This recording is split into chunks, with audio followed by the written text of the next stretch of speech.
Hi കൂട്ടുകാരെ, പുതിയൊരു വീഡിയോയിലേക്ക് എല്ലാവർക്കും സ്വാഗതം. അങ്ങനെ ദാസു രഘു എല്ലാവരും വന്നിരിക്കുകയാണ്. അപ്പോൾ ദയോട് പറയാണ്, എന്തും പഞ്ചരത്നത്തിൽ 5 മക്കളും മാറി മാറി നിൽക്കുകയാണെങ്കിൽ അച്ഛൻ്റെ ബുദ്ധിമുട്ട് മാറുമല്ലോ എന്ന് ദാസ് പറയുമ്പോൾ, ഓ അതൊക്കെ ശരിയാണ് എന്ന് പറയുന്നുണ്ട് കേട്ടോ. എന്നിട്ട് ദയ പറയാണ്, അങ്ങനെ അച്ഛന് അവിടെ ആളില്ലാത്ത കുറവൊന്നുമില്ല, അവിടെ ഒരാളുണ്ട്, ആദിത്യൻ എന്ന് പറയുന്ന ഒരാൾ, അവൻ്റെ സെൽഫി ഞാൻ എടുത്തിട്ടുണ്ട് എന്ന് പറഞ്ഞിട്ട് ഇവർക്കൊക്കെ കാണിച്ചു കൊടുക്കുമ്പോൾ ഇവരൊന്നും പകച്ചു പോകുന്നുണ്ട് കേട്ടോ. എങ്കിലും ദയ വിടില്ല കേട്ടോ. എന്നാൽ ഈ സമയം രഘു പറയണേ, ഈ ആദിൽ എന്ന് പറയുന്നതിന് ആരാണെന്ന് എനിക്ക് പോലും അറിയില്ല, ആരാണ് ഈ ആദിത്യൻ എന്നിങ്ങനെ പറയുമ്പോൾ അതിനവൻ പറഞ്ഞല്ലോ, രഘുവേട്ടനെ അമ്പിളിച്ചേച്ചിയെ ദാസങ്ങളിനെയൊക്കെ അന്ന് ഉദ്ഘാടനത്തിന് അവിടെ വെച്ച് കണ്ടു എന്ന് സംസാരിച്ചെന്നു. അത് കേൾക്കുന്നതിനോടുകൂടി ഇവരാകെ പരിങ്ങി പോവാണ് കേട്ടോ. എന്നാൽ ഈ സമയം ശബരി പറയാണ്, അവരങ്ങനെ പറഞ്ഞെങ്കിലും കൂടിയിട്ട് അവരുടെ പറയുന്ന വാക്കുകൾ കള്ളമാണെന്ന് എനിക്ക് തോന്നിയിരുന്നു എന്ന് ശബരി പെട്ടെന്ന് അവിടെ വാക്ക് മാറ്റുന്നുണ്ട് കേട്ടോ. പിന്നീടാണെങ്കിൽ ഇന്ദ്രനെയാണ് കാണിക്കുന്നത്. ഇന്ദ്രൻ ഇങ്ങനെ ഇരിക്കുന്നുണ്ട്. ആ സമയം സോന, ഷ്യാം, അതുപോലെ തന്നെ സത്യൻ എല്ലാവരും ഉണ്ട്. അപ്പോൾ ഇന്ദ്രൻ പറയാണ്, സച്ചി സാറിൻ്റെ പണം പെട്ടെന്ന് നമുക്ക് കൊടുക്കണം, 15 ലക്ഷം രൂപയുടെ കടബാധ്യതയാണ്, അത് പലിശ ഇല്ലാതെ തന്നെ നമുക്ക് അവർക്ക് കൊടുക്കണം, കാരണം പലിശ ചോദിക്കില്ല, അത് ഉറപ്പുള്ള കാര്യമാണ്, അപ്പോൾ പറഞ്ഞ സമയത്തിനുള്ളിൽ കൊടുക്കണം, അദ്ദേഹം ചോദിക്കുക പറയുകയൊന്നുമില്ല, എന്നാലും അതൊരു കുറച്ചിലാവരുത്, നമുക്ക് അവർക്ക് മുന്നിൽ നാണം കെടേണ്ട ഒരു അവസ്ഥ ഉണ്ടാവരുത്, അതുകൊണ്ട് ഷ്യാമിന് കിട്ടുന്ന പൈസ, അതുപോലെ സത്യന് കിട്ടുന്ന പൈസ, അല്ലെങ്കിൽ ലോൺ എടുത്ത് എങ്ങനെയെങ്കിലൊക്കെ ആയിട്ട് ആ പൈസ കൊടുക്കണം, എനിക്ക് പറ്റാവുന്ന തുക ഞാൻ സംഘടിപ്പിക്കാം എന്നൊക്കെ ഇങ്ങനെ പറയുമ്പോൾ ഉടൻ തന്നെ സോന പറയണം, അതെങ്ങനെ നടക്കും, ഷ്യാമേട്ടനെ എന്തായാലും ലോണൊന്നും എടുക്കാൻ കഴിയില്ല. അപ്പോൾ ഷ്യാം പറയും, ഞാൻ ലോൺ എടുത്തോളാം, ഒരു അഡ്രസ്സും ഒരു പേരും ഇല്ലാത്ത നിങ്ങളെങ്ങനെ ലോൺ എടുക്കാനാണ്, കട എൻ്റെ പേരിലല്ല, അപ്പോൾ എൻ്റെ പേരിൽ ഞാൻ ലോൺ എടുത്തോളാം, പിന്നെ സത്യേട്ടന് പറ്റുന്നത് ചെയ്യും, പിന്നെ ഇങ്ങനെയൊക്കെ ചെയ്യുമ്പോൾ ഇന്ദ്രേട്ടൻ ഒരു കാര്യം ചെയ്യണം, ഇതൊക്കെ അമ്മയോടാണ് ചോദിക്കേണ്ടത്, അമ്മയല്ലേ ഒരു കാര്യത്തിന് തീരുമാനം എടുക്കേണ്ടത്, അമ്മയല്ലേ ഈ പണം വാങ്ങി തന്നതുകൊണ്ട് അമ്മ അറിയണ്ടേ എന്നൊക്കെ ഇങ്ങനെ ഇന്ദ്രൻ്റെ മുന്നിൽ സോന പറയുമ്പോൾ സുശീല ഇവിടെ ഇങ്ങനെ നിൽക്കുന്നുണ്ട് കേട്ടോ. അപ്പോൾ സത്യം പറയണേ, ആരും ആരോടും പറയണ്ട, ഇവിടെ ഇപ്പോൾ ഷ്യാമിനെ ബുദ്ധിമുട്ടിക്കേണ്ട ആവശ്യമില്ല, പ്രതിഭയുടെ സ്വർണ്ണം ഇവിടെ ഇരിപ്പുണ്ട്, അതുകൊണ്ട് വിറ്റാൽ കാര്യം തീരാവുന്നേ ഉള്ളൂ, ആ സ്വർണ്ണം വിറ്റ് നമ്മുടെ സച്ചി സാറിൻ്റെ കടം വീട്ടാം, പിന്നെ നിങ്ങൾക്ക് എല്ലാവർക്കും എല്ലാ തുക കിട്ടുമ്പോൾ എൻ്റെ പ്രതിഭയ്ക്ക് സ്വർണ്ണം എടുത്തു കൊടുത്താൽ മതി, പ്രശ്നം തീർന്നല്ലോ എന്ന് പറയുമ്പോൾ സുശീലക്ക് അവിടെ നിൽക്കാൻ കഴിയില്ല കേട്ടോ. അപ്പോൾ അത് നല്ല ഐഡിയ ആണെന്ന് ഇന്ദ്രന് തോന്നി തുടങ്ങുമെന്ന് സുശീലക്ക് മനസ്സിലാവാണ്. അങ്ങനെ ദേഷ്യത്തോടു കൂടി പുറത്തോട്ട് സുശീല വരികയാണ്. എന്നിട്ട് പറയാണ്, ആരും ആരുടെയും സ്വർണ്ണം ഇവിടെ വെക്കുകയും ഇതൊക്കെയൊന്നും ഒന്നും ചെയ്യേണ്ട, ഞാൻ എന്താ ആ സ്വർണം വേണ്ടെന്ന് കരുതി സച്ചി സാറിൻ്റെ കയ്യിൽ നിന്ന് ആ പണം വാങ്ങിയിട്ടുണ്ടെങ്കിൽ അത് വെറുതെ ഒന്നുമല്ല, അപ്പോൾ എന്ത് കണ്ടിട്ട് അമ്മ അത് ചെയ്തിരിക്കുന്നത്, അമ്മ ഒന്നും കാണാതെ അത് ചെയ്യില്ലല്ലോ, എനിക്ക് കാണാനുള്ളത് ഞാൻ പറയാം, നാളെ അനുപമ ഇന്ദ്രനുമായിട്ടുള്ള ഡിവേഴ്സ് നാളത്തോടു കൂടി തീരാൻ പോവല്ലേ, അതോടുകൂടി ആ ഒരു കാര്യത്തിന് തീരുമാനമായി, പിന്നീട് എൻ്റെ മകനോട് ഞാനൊരു കാര്യങ്ങൾ പറയും, അതോടുകൂടി എൻ്റെ മകൻ അത് ചെയ്താൽ മതി, സച്ചി സാറിന് കൊടുക്കാനുള്ള പണം ഞാനാണ് വാങ്ങിയതെങ്കിൽ അത് തിരിച്ചു കൊടുക്കാൻ എനിക്കും അറിയാമെന്ന് പറഞ്ഞിട്ട് അവിടെ നിന്നും സുശീല അങ്ങ് പോകുന്നു കേട്ടോ. എന്നാൽ ഈ സമയം പെട്ടെന്ന് സോന തൻ്റെ കാര്യം നോക്കി പോവാണ്.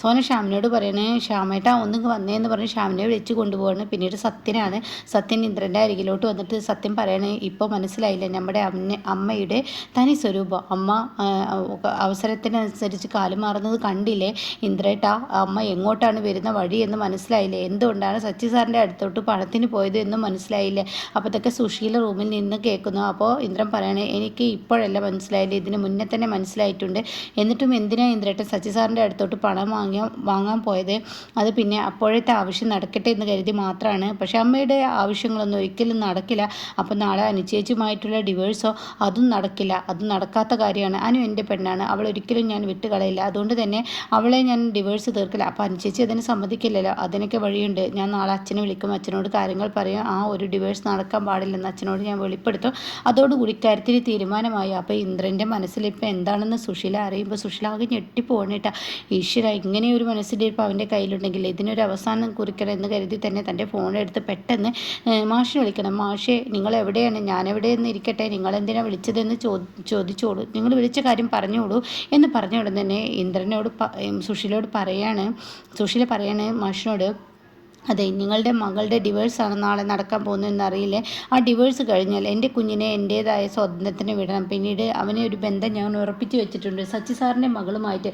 അപ്പോൾ ആ കാര്യം ഇങ്ങനെ സച്ചി പറഞ്ഞതിനെക്കുറിച്ച് മാഷ് ഇങ്ങനെ ഓർമ്മയിൽ വരികയാണ്. അപ്പോൾ എന്താ നിങ്ങൾ മിണ്ടാത്തതെന്ന് ചോദിക്കുമ്പോൾ ഉടൻ തന്നെ അതൊരിക്കലും നടക്കില്ല, സച്ചിയുടെ മകളുമായിട്ടുള്ള കല്യാണം നടക്കാൻ നിങ്ങളുടെ മകൻ തന്നെ ആദ്യം സമ്മതിക്കില്ല, അതാദ്യം ഓർക്ക് സുശീലെ, പിന്നെ ഞാൻ ജീവിച്ചിരിക്കുമ്പോൾ സച്ചിയുടെ എന്നല്ല ഞാൻ അറിയുന്ന ഒരു പെൺകുട്ടികളെ നിൻ്റെ മരുമകളായി കൊണ്ടുവരാൻ ഞാൻ സമ്മതിക്കില്ല എന്ന് പറയുമ്പോൾ, ആ വാശിയാണോ, ആ വാശി തന്നെ എന്ന് പറയട്ടെ. അങ്ങനെ സുശീലയും മാഷും തമ്മിൽ വെല്ലുവിളിച്ചിരിക്കുകയാണ്.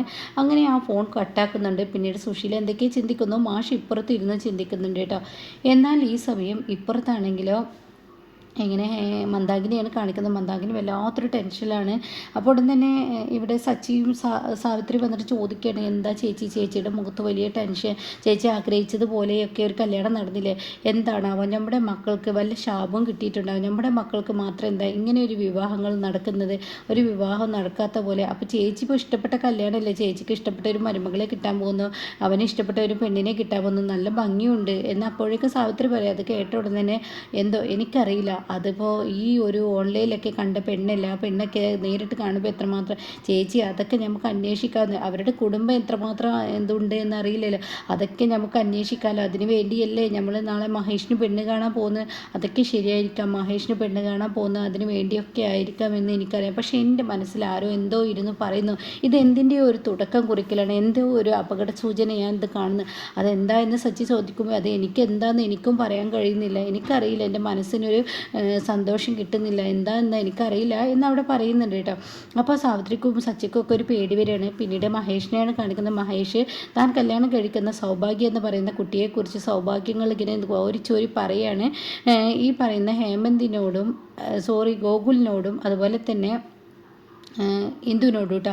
അപ്പോൾ എന്ത് പറയുക, എന്തൊക്കെയാണ് എൻ്റെ മഹേഷേട്ട പറയുന്നത്, ഇത്രയും സൗഭാഗ്യങ്ങളുള്ള പെണ്ണോ, അതെ IT കമ്പനിയിലാണ്, നല്ല ജോലിയാണ്, അവളൊരു കോടിക്ക് മേലെയുള്ള വണ്ടിയാണ് നാളെ എടുക്കാൻ വന്നത്, തള്ളുമ്പോൾ ഒരു മയത്തിലൊക്കെ തള്ള എൻ്റെ അളിയ എന്ന് ഗോകുൽ പറയുമ്പോൾ തള്ളിയതല്ല ഉള്ളതാണ്, നിങ്ങൾ നാളെ നേരിട്ട് ഈ പറയുന്ന സൗഭാഗ്യ കാണുമ്പോൾ മനസ്സിലാവും. അപ്പോൾ എന്ത് ചോദിക്കുക, ഇതെന്താ പോത് ഇങ്ങനെ ഒരു കല്യാണം നടക്കുക, അവർക്ക് ഇത്ര ഇഷ്ടപ്പെടാൻ, ഞാനൊരു മകനേ ഉള്ളൂ, അവളൊരു മകളല്ലേ ഉള്ളൂ, അപ്പോൾ അതുകൊണ്ടൊക്കെ തന്നെ ആയിരിക്കാം ഇങ്ങനെ ഒരു വിവാഹം ഞങ്ങൾ തമ്മിൽ ഉറപ്പിക്കുന്നത്.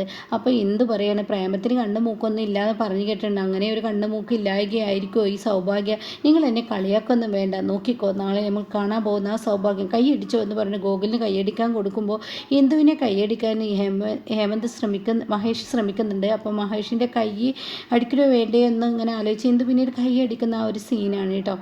എന്നാൽ ഈ സമയം എന്താണ് ഇനി വരാൻ പോകുന്നത് എന്നറിയാതെ ആകെ ടെൻഷനിലാണ്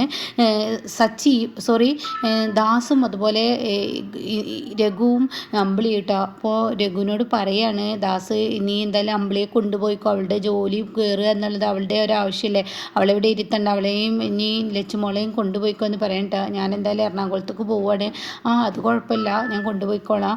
അപ്പോൾ അങ്ങോട്ടേക്ക് അമ്പിളി വരികയാണ്. അപ്പോൾ അമ്പിളി പറയണം, ദാസങ്ങളെ ഇന്ന് ഇവിടെ ഭക്ഷണമൊന്നും ഉണ്ടാക്കണ്ടല്ലോ, അതൊന്നും വേണ്ട, ഇനി നിങ്ങൾ അവിടെ നിന്ന് വാങ്ങിച്ചോളൂ എന്ന് പറയുന്നുണ്ട്. ഈ സമയം അമ്പിളി പറയണം, ഞങ്ങൾ അവിടെ അടുത്ത് തന്നെ ഒരു ഫ്ലാറ്റ് നോക്കിക്കോട്ടെ. അത് കേട്ട ദാസ് പറയണത് അതൊരിക്കലും നടക്കത്തില്ല, ഇപ്പോൾ നിങ്ങളൊരു ഫ്ലാറ്റ് നോക്കിയിട്ടുണ്ടെങ്കിൽ തീർച്ചയായും നിങ്ങളെ തേടി ഇൻകം ടാക്സുകാരോ മറ്റുള്ളവർ ആരെങ്കിലും വരും, അത് ഉറപ്പാണ്. ഈ ഓരോന്ന് ചെയ്തതിന് മുകളിലൂടെ ഓരോന്ന് ചെയ്യുമ്പോൾ പ്രശ്നങ്ങൾ കൂടുതൽ ഗുരുതരമാവുകയുള്ളൂ, അത് മനസ്സിലാക്കണം അമ്പിളി എന്നൊക്കെ പറയുമ്പോൾ ഉടനെ എന്റെയൊക്കെ പറയണേ, ഇല്ലെങ്കിലേ പ്രശ്നങ്ങളാണ്, വെറുതെ ഓരോ പ്രശ്നത്തിന് തുടക്കം കുറിക്കേണ്ട, അതുകൊണ്ട് അത് വേണ്ടെന്ന് പറയാണ് കേട്ടോ. അപ്പോൾ ഇത് കേട്ടോടെ തന്നെ, അല്ല ദാസങ്ങളുടെ പേരിലല്ലേ കട എടുക്കുന്നത്, അതുപോലെ ഈ ഫ്ലാറ്റും അതുപോലെ ആയിക്കോട്ടെ എന്ന് പറയുമ്പോൾ ഒരു ഓട്ടോയിൽ ആരോ വന്ന് ഇറങ്ങുന്ന ഒരു സൗണ്ട് കേൾക്കുകയാണ് കേട്ടോ. അങ്ങനെ അമ്പിളി എത്തിച്ച് നോക്കുമ്പോൾ അനു ആണല്ലോ ഈശ്വര വരുന്നത്. ഇനിയിപ്പോൾ ദയയും ശബരി അവിടെ ചെന്ന് എല്ലാ കാര്യങ്ങളും പറഞ്ഞിട്ടുണ്ടാവുമോ, അതിൻ്റെ പേരിലാണോ ഇനി അനു വരുന്നത് എന്ന ഭയപ്പാടില്ല, എല്ലാവരും ആകെ പേടിച്ച് വരച്ച് നിൽക്കുന്ന അങ്ങനെയുള്ള ഒരു എപ്പിസോഡാണ് വന്നിരിക്കുന്നത് കേട്ടോ.